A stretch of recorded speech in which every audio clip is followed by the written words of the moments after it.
చెప్పండి, పవన్ కళ్యాణ్ మీద మీ అభిప్రాయం ఏంటి? ఆయన దేని పని చేస్తాడు, పనికిరాని సంగతి తీసేయండి, వదిలే. ఆయన పనికిరాని మాటలు వదిలే. ఉప ముఖ్యమంత్రి కదా మన రాష్ట్రానికి, అబ్బో చేశారు. 2 సంవత్సరాలు ఆయన అభివృద్ధి ఎలా ఉంది? ఏం చేశాడండి? ఏం పలానా చేశాడని చెప్పి అభివృద్ధి ఏం చేశాడు? మిమ్మల్ని అడుగుతున్నాం. అలాగా సార్, నేను కూడా అడగొచ్చుగా. ఇప్పుడు అభివృద్ధి అంటే ఏంటి? వాడెమ్మందంగా ఈడెమ్మందంగా నరుకుతా పోస్తా, నా కొడకలారా, ఆ నా కొడకలారా, ఈ నా కొడకలారా, భాషదా బూతు మాట్లాడకూడదు కదా సార్. ఇప్పుడు ఎవరినైనా ఏరా అంటే ఒప్పుకుంటారండి? ఇప్పుడు మీరు నన్ను ఏరా అంటే నేను ఒప్పుకుంటారా? నేను మిమ్మల్ని ఏరా అంటే ఒప్పుకుంటారా? నా కొడకల్లారా వైసీపీ, నా కొడకల్లారా కోస్తాను, పీకుతాను, లా కొడకల్లారా ఇద్దిస్తా అంటే ఒప్పుకుంటారండి? చెప్పండి సార్. ప్రజాప్రతినిధులు, ఈయన ప్రజాప్రతినిధి, ఆయన ప్రజాప్రతినిధి. మరి ప్రతి రాష్ట్రంలో ఏం జరిగినా ప్రతిసారి పవన్ కళ్యాణ్ టార్గెట్ చేసి ఆయనే అంటున్నారు. ఆయన ఆగండి, ఆయన ఆగండి, ఆయన చేస్తానన్నాడు కానీ ముందుకు రావట్లేదు కదా. ఏది దాని గురించి ప్రశ్నిస్తున్నారు. అంతే అంతే సార్. పోటీ చేస్తా అంటారు. ప్రభావం ఉంటుందా? అక్కడే ప్రభావం ఉంటే ఉండవచ్చు, తప్పే ఉంది ఆయనకి. ఫ్రాన్స్ ప్రభావం మీద లెగితే లేకపోవచ్చు. అంతే. ఓవరాల్ గా ఆయన సింగిల్ గా అక్కడికైనా ఇక్కడికైనా పోటీ చేస్తే ఏమైనా జగన్మోహన్ రెడ్డి గారితో ఏ ఒక్కడో సింగిల్ గా పోటీ చేసే ఆస్కారం లేదు. అది కళలో కూడా అడగమాకండి మీరు. మాట్లాడుతూ ఆయన వైసీపీకి అపోజిషన్ అనే అధికారం కూడా లేకుండా చేస్తా అంటున్నారు. ఎవరు? పవన్ కళ్యాణ్. మామూలుగా నిజంగా ధర్మంగా మనిషి మానవత్వంగా ఉండి రిగ్గింగులు బొగ్గింగులు ఏమి లేకుండా మామూలు సింపుల్ గా చేయమనండి, అప్పుడు చూడమనండి. అంటే జనసేన కంటే ఒక్క సీట్ ఎక్కువ వచ్చిందా? జనసేనకు ఒక సీట్ వస్తాం ఏంటంటే, జనసేనకు 4 వస్తే 100 వస్తాయి అంతే. ఓవరాల్ గా పవన్ కళ్యాణ్ మీద మాత్రం మీ అభిప్రాయం? ఆయన వచ్చి పనికిరాని మాట్లాడితే వేస్ట్.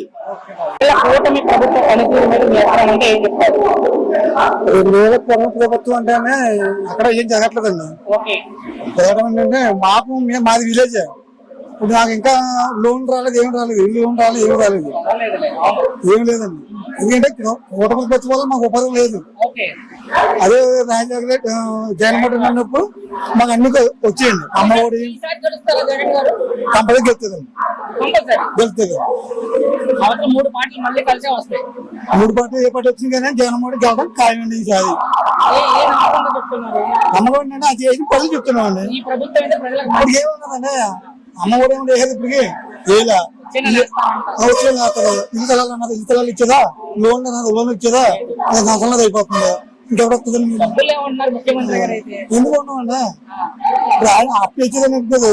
మరి ఎక్కడ ఉంటుంది కదా, నేనే ఉండవు కదా. బంగారులాగండి ఏం జరుగుతుందండి. మాకు డ్రైనేజ్ చేసాడు, రోడ్డు వేయలేదు, పైప్ లైన్ వదిలేడు. మాది అక్కడ తూర్పుగోదావరి జిల్లా అమలాపురం. మాది మా ఊరు ప్రెసిడెంట్ డ్రైనేజ్ వదిలేడు, పైగా సిమెంట్ బర్ల ఒకటి పైప్ లైన్ ఇప్పుడు ఏం వేయలేదు. రోడ్డు మన జాగ్రత్త వర్షం పడుతుంది, రోడ్డు వదిలేడు. అదేండి 2 పాలన ఏం లేదండి. అనవసరం. 2 ఏళ్ళైంది చంద్రబాబు నాయుడు ముఖ్యమంత్రి. ఈ 2 ఏళ్ల పరిపాలన మీద మీ అభిప్రాయం అంటే మరి బస్సులు అయితే పెట్టాడు కానీ అదే జరిగింది. బస్సులు ఒక్కటే పెట్టింది, ఏమీ జరగట్లేదు. 3 గ్యాస్ సిలిండర్లు ఇచ్చామని చెప్పారు ప్రతి కుటుంబానికి. ఇచ్చారు కానీ డబ్బులు పడ్డాయి కానీ కొన్నిటికి వాళ్ళ అన్ని అమలు చేయలే. ఆ ఒక్కటే బస్సులు ఒక్కటే ఫ్రీగా జనం తిరుగుతున్నారు. అదే కానీ చేసింది ఏమి చేయలే. చెప్పాడు అన్ని చేస్తానని చెప్పాడు, ఒక్కడు కూడా చేయట్లా. ఇంట్లో చదువుకునే పిల్లలు ఎంతమంది ఉంటే అంతమంది డబ్బులు వేసామని చెప్తుంది ప్రభుత్వం. డబ్బులు వేయలా. వచ్చిన మళ్ళీ 2 వేస్తాడంటే ఎప్పటికి పిల్లలు ఈ నెలలో బడికి వెళ్ళాలా, ఏం పెట్టి వెళ్ళాలి? పేదరికం తెచ్చుకుని తిన్నట్టు లేకపోతే అదే జగన్ ఉంటే మాకు ముందే వేసేవాడు. అసలు అన్నాయి ఒక్కటి కూడా చేయట్లేదు. ముఖ్యమంత్రి గారు ఏం చెప్తున్నారంటే చంద్రబాబు నాయుడు గారు, జగన్మోహన్ రెడ్డి రూపాయి ఇస్తే మీరు 2 రూపాయలు ఇచ్చామని చెప్తున్నారు. ఇట్లా రూపాయి కాదు, 10 రూపాయలు బిల్లు కూడా వేయలే. ఇప్పుడు ఫ్రీ బస్సులు ఒక్కటే పెట్టాడు, అదొక్కటే. అన్నాయన్ని చేయలే. మా ఇంట్లో ఎవరికి 2 వస్తుంది, 2కి. అంటే ఎదరాళ్ళే అదొక్కటే పెన్షన్. ఈసారి జగన్ గారు మళ్ళీ ముఖ్యమంత్రి అవుతారా? రాడు జగన్ గారు వస్తారు ఈసారి జగనే రావాలి. జగనే బోల్ డబ్బు వేసాడు, ఎట్లా నేను బాగా చూశాడు, పిల్లలకి బాగా చేశాడు, ఆ పిల్లలు కూడా బాగా చదువుకున్నారు. గెలుస్తారా మరలా జగన్మోహన్? గెలవాలి. మూడు పార్టీలు వస్తున్నాయి, యువతల మూడు పార్టీలో జగన్దే రావాలా. సార్ పవన్ కళ్యాణ్ తెలంగాణలో కూడా పోటీ చేస్తా అంటున్నారు, చేస్తే ఎంత ప్రభావం చూపిస్తుంది? దాన్ని అసలే యాక్సెప్ట్ చేయరు తెలంగాణ ప్రజలు. ఎందుకంటే తెలంగాణ వచ్చినప్పుడు పవన్ కళ్యాణ్ అనేటోడు 11 రోజులు అన్నం బంద్ చేసిన అని చెప్పిండు. ఈ రోజు వచ్చి నేను తెలంగాణలో పోటీ చేస్తా అంటే దాన్ని తెలంగాణ ప్రజలు గాని ఉద్యమకారులు గాని ఎవరు కూడా యాక్సెప్ట్ చేయరు.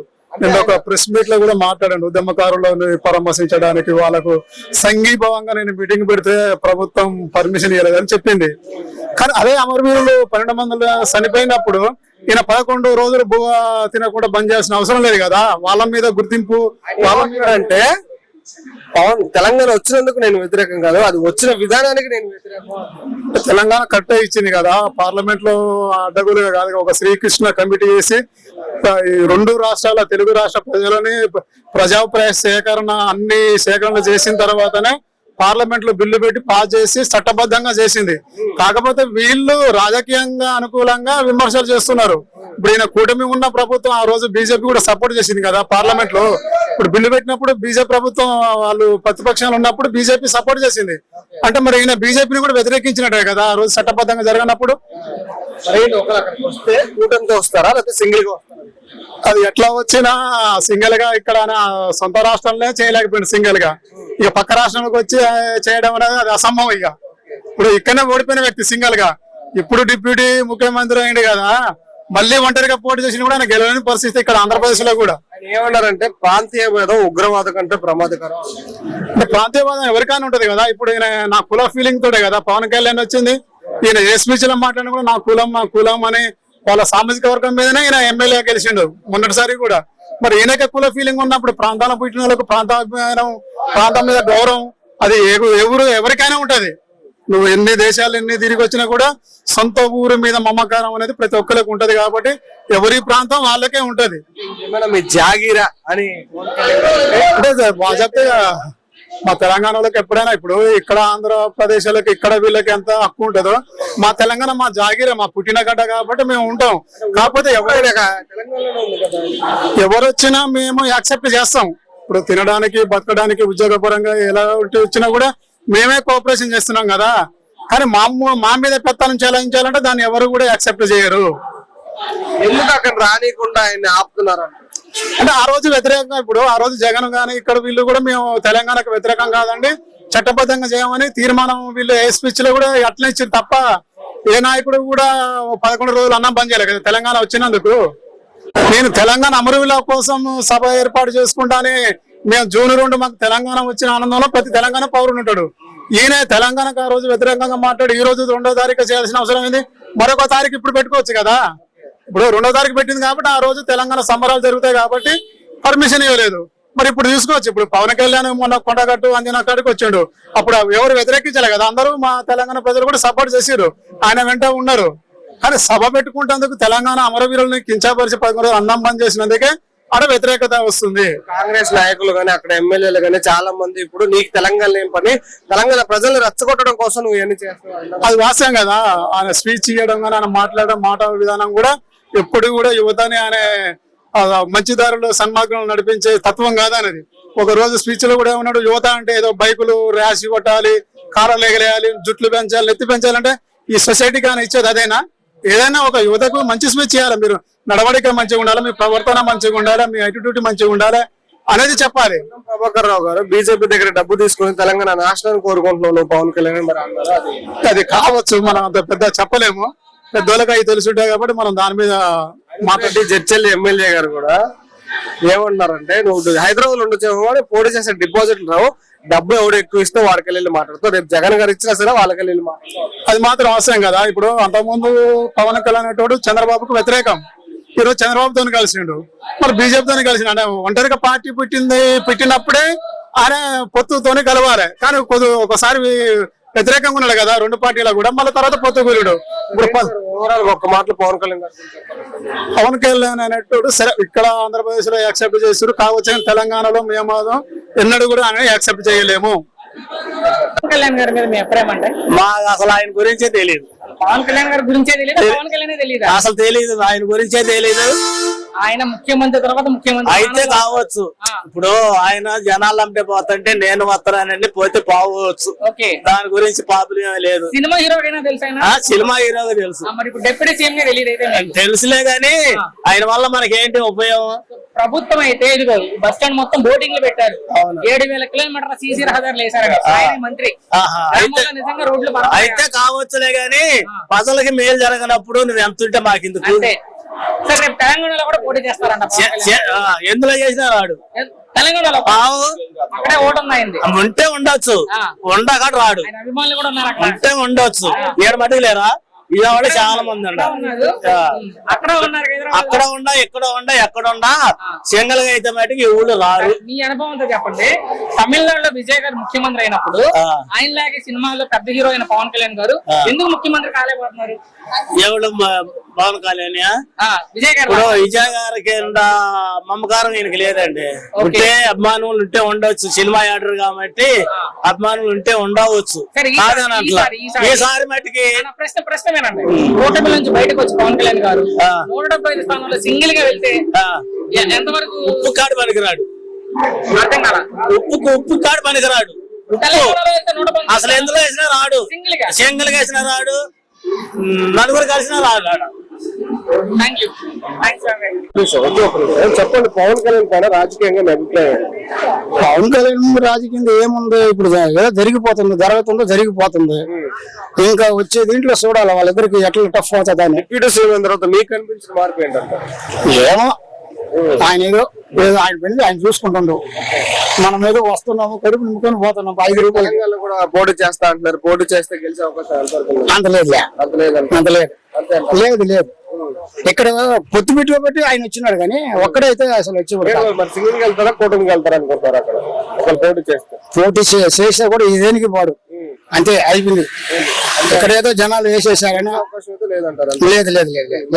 అక్కడ రకరకాల కామెంట్ చేస్తున్నారు కదా, అక్కడ రానికుండా. అవును, నరంలేరు ఏదో మాట్లాడుతుంది, మనకెందుకు? మనకు అవన్నీ వదిలేసి మన కథలు ఏదో చూసుకొని వాళ్ళు ఏ సినిమాలో పోయి ఏ సినిమాలో మనం ఓట్లు వేస్తే వాళ్ళంతా ఓట్లు వేయించుకొని గెలిచిన తర్వాత ఇంకా మనల్ని మన బతుకు మనది ఇంతే. ఇక్కడ సింగిల్ గా ఆయన పోటీ చేయడానికి ధైర్యం లేదంటారా పవన్ కళ్యాణ్ గారికి? అదేమో ధైర్యం లేదో ఉందో కానీ చేశారు, గెలిచారు, అంతే. ఒక్క మాటలో Pawan Kalyan okay okay sir. నమస్తే, 2 ఏళ్లు పూర్తయింది కూటమి ప్రభుత్వం వచ్చి, ఈ 2 ఏళ్ల పరిపాలన మీద మీ అభిప్రాయం అంటే ఏం చెప్తారు? ఏం చేయలేదు, ఏం చేయలేదు. ఓకే, అన్ని ఇచ్చేసిన ప్రజలంతా సంతోషంగా ఉన్నారు ముఖ్యమంత్రి గారు, ఏం చేయలేదు. అమ్మఒడి లేదు పిల్లలకి, రైతు భరోసా లేదు, ఇది 18 ఏళ్ళకి 1500 ఇవ్వలేదు, ఒక కాలనీ ఇవ్వలేదు, గ్రామాల్లో రోడ్లు ఇవ్వలేదు, ఏమి ఇవ్వలేదు. ఏమి ఇచ్చాడు? 7,000 కిలోమీటర్ల సీసీ రహదారులు వేసుకొని బోర్డులు అన్ని రోడ్లు పెట్టుకుంటే అన్నా ఉంది. అయితే మాట్లాడు, ప్రజలకు ఏం చేయట్లేదు. సరే, మొన్న మాజీ మంత్రి రోజా గారు మాట్లాడుతూ నారా లోకేష్ ఒక పనికి మాలిన మంత్రి అంటున్నారు ఆమె, అది ఎట్లా మీ అభిప్రాయం అంటే?